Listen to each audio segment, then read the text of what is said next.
question. It's not about, are you okay? And just say yes or no. It's about actually saying, are you okay? Is there anything you need? Is there anything I can do to help you? Your thoughts there, Ian.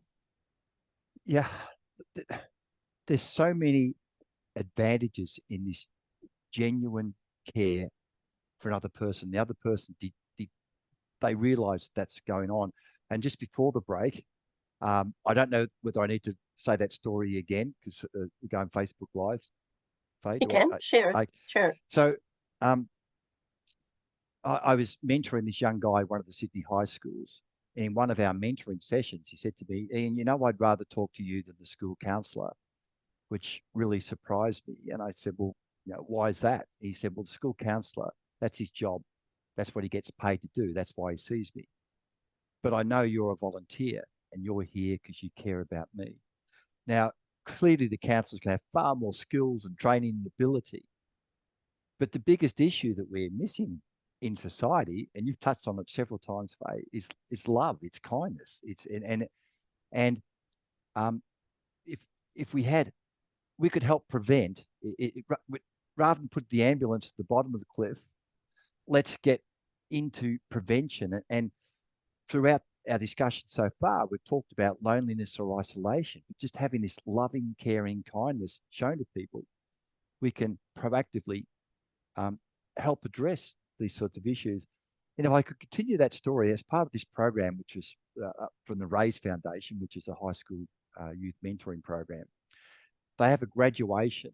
And at the graduation, the mentor would get up and make a speech and give a certificate to the guy being mentored, the mentee. Now, you picture the room, so you've got all the other mentors and mentees. There's usually some MPs, there's some dignitaries, and there's a number of the teachers there. So the room is packed. And this young guy that I'd had this conversation with, and the mentees get it, do they want to say anything? Of course, most of the kids say no. And this guy got up in front of all of his peers, said, Ian, I love you.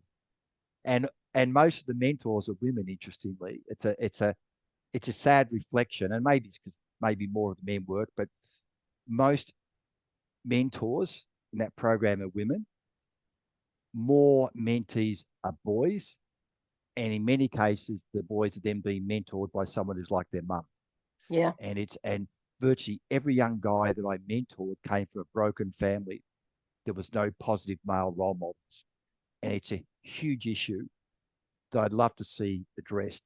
And one of the ways to address it, I would encourage more men to get out there and just be kind, give of themselves in some of these school mentoring programs.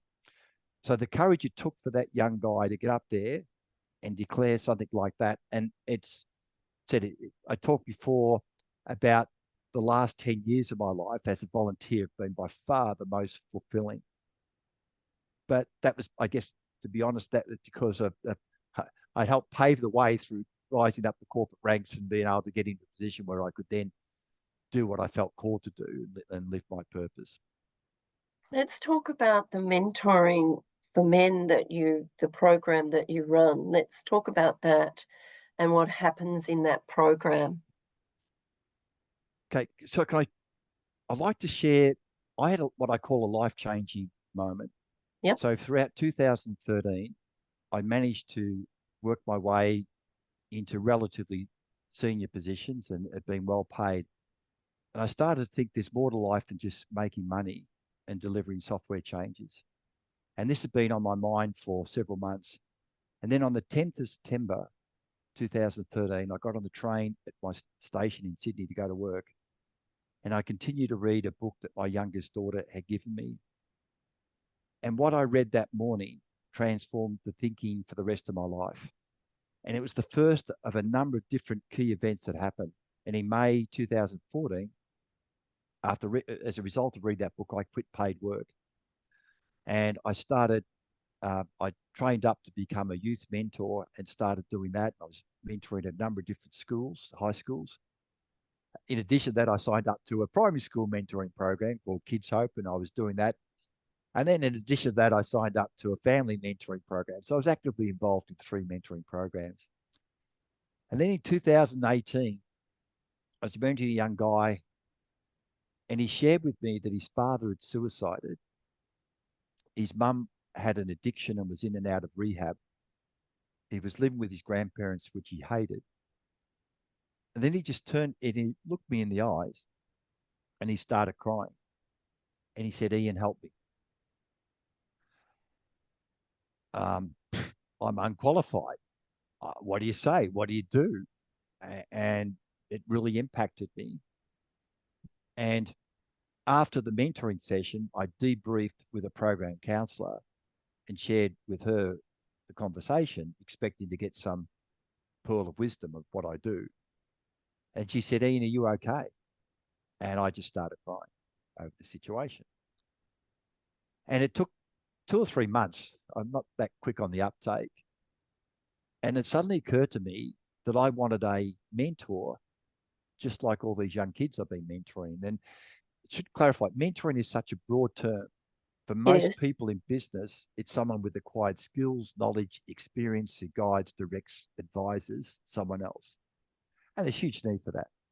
But that's But not in what I life, provide. I call what mm, I do life mentoring. It's yep, predominantly listening, yep. it's supporting, encouraging. So I looked around for the nearest organization that provided life mentoring to men, um, and a demographic that arguably needed mentoring, life mentoring more than any other demographic. And as crazy as it seems, I couldn't find a suitable organization. So what Nothing. did you do? As I decided, well, I'll start one, and I totally underestimated how much work was involved. Huge. But I started mentoring men in 2018, and after a slow start, it boomed, particularly under COVID, and thousands of men ultimately engaged in the program. So it's all provided for free. It's amazing once you start passionately pursuing something that's for good, Yeah. people want to get on board. There was so much enthusiasm. Men would engage. Oh, I'll introduce you to A, B, C. So other men got involved, and as I mentioned before, the mentor training course, and then we'll run a suicide prevention training course. The local federal MP, Julian Lisa, been a huge supporter, and all these things started happening. And then a philanthropist I never met started giving substantial financial backing. Um, the workload was huge. Yeah. Um, and at the end of 2021, I stepped aside. I still continued as ambassador, but there was a dedicated paid team. And that went on for about 3 months. And then I thought, I'm going to start another charity. So maybe it's like childbirth, not that I've Sucker ever for experienced punishment it. You forget how much effort there is. So I started a second not for profit. I promised my wife and my that you kids. wouldn't. No, my last one, the last one. I said before, when we were married 41 years last week, and um, uh, from my point of view, it's been fantastic. She'd probably have a If I had the slightly different, conversation with her, she'd probably tell me a few different things. totally different things, because there's a lot of sacrifices. I'm putting I guess, a hard view on this. I've actually missed family functions. I've been at training courses. I've had to go and present at different places, and my family doesn't always react kindly to that. There's been choices. Someone asked me once, "What's the key to getting a good work-life balance?" Stuffed if Do I know. you act? Well, you know what? It's really interesting because what is a work-life balance? I mean, you create we talked about this before, creating the life that you want. And is it the life that you actually want, or is it more materialistic, working for materialistic things, or is it working for the life that you want? And you've created a life where you run mentoring for men, and you open up another mentoring session, you open up another program, you do these things to support people out there that need it, who often don't realize they need it until they have the opportunity to have the conversation. Yeah, we're talking about this. Believe it or not, I've got to give a presentation on stress on Wednesday, and I'm the I live in stress, and Constant I stress. and apparently I create stress around me. And someone did an analogy uh, of the frog in a pot, and the water's been heated up, and it's like they don't jump out because they don't realize this is happening.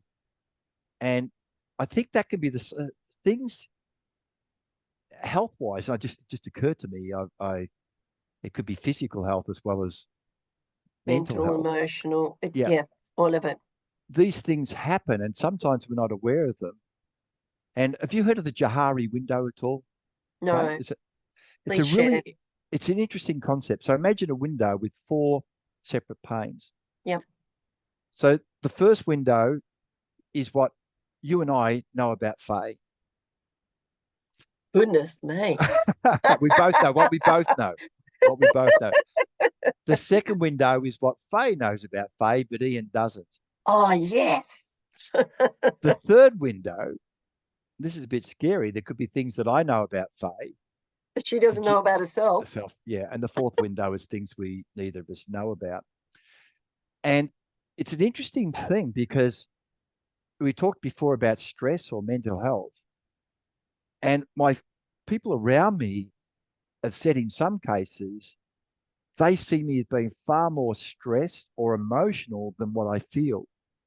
And to think that we know exactly the true state of things as per that third Johari window is not necessarily right.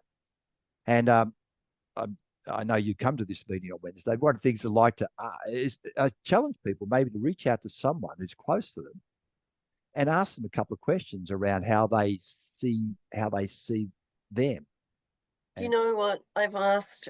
I had a challenge here just recently over the last, a few months ago, a couple of months ago now, to ask three people what they actually saw me as. Who am I to them? And what they said was really interesting because I had to say, really? Really? You know, because it was interesting. And I asked someone close to me and I said, what do you really think of me? And I want you to be honest. I don't want you to have any BS. And they said, positive and fun. I said, you sure? You sure? Because we perceive ourselves as something, but others perceive us as something else. They see something different. It's like when we say something, depends on the frame of mind that person's in that we're saying it to, or the listeners, as to how they perceive it. And it's not a matter of, you know exactly what you're saying and how you understand it. But when you say it to someone else, it can be taken in a totally different perspective, yeah, right out of context. And when I was a lot younger, it used to happen to me all the time because I just blurt things out. Now I kind of blurt things out, but kind of sort of, I don't know whether I think about it, but you know what? You become older and wiser. But it's interesting. I would say that maybe it's not the stress with you, it's the emotion that you attach to you for what you see, hear, and feel for those people that you're involved with. I definitely have strong empathy, which can be an advantage or a disadvantage. I often feel quite emotional. Um, I was at a funeral for this beautiful young mum that I knew, and she had three daughters. And every time I look at the daughters at the funeral, I just burst into tears, and it just thinking of the life ahead. There's a great story around how people can be disconnected from how they're seen. And um, there were two brothers, the Nobel brothers, and one of them died, and the newspaper wrote the obituary for the other brother. And So the guy who was still alive got a chance to read his obituary. And this Nobel guy was the guy, he invented, it's either dynamite or TNT. And the obituary read that he made a fortune making this product that was used for warfare and it killed a lot of people. And it transformed his thinking to create the Nobel Peace Prize.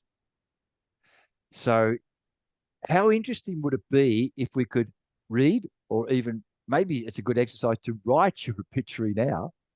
One of my daughters once said when I was putting so much time into mentoring men, don't expect me to say anything nice at your funerals, is what she said.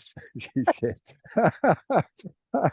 I think we all should write our own obituaries, because how do we want to be seen? How do we want to go out of this life? I think our life should be celebrated. No, not should, must be celebrated. And look at all the positive things that have happened and that you've done and things like that, not the negative things. I think death is a celebration. It's Yeah. not, it can be sorrowful and all the rest of it. And I know all that, but it's also a celebration of somebody's life. Yeah. I actually thought I was dying. So I've been through a cancer journey and got rushed to hospital last year. And anyway, I survived. I'm still around to talk You're about not supposed to die yet. it. You've got No, too much work to there's so do. much I want to do. But interesting, I always thought I was a bit of a chicken, but I was surprised how brave I was with all that. And it was, and my family, the ones who said they may not say anything, they all came around and very supportive and loving and caring. But it's interesting.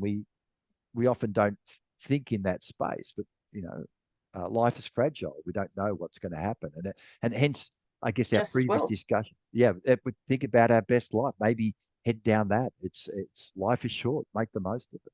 Life is short, as Nike says, play it Yeah, hard. yeah, Just do it. but yeah, absolutely. Okay.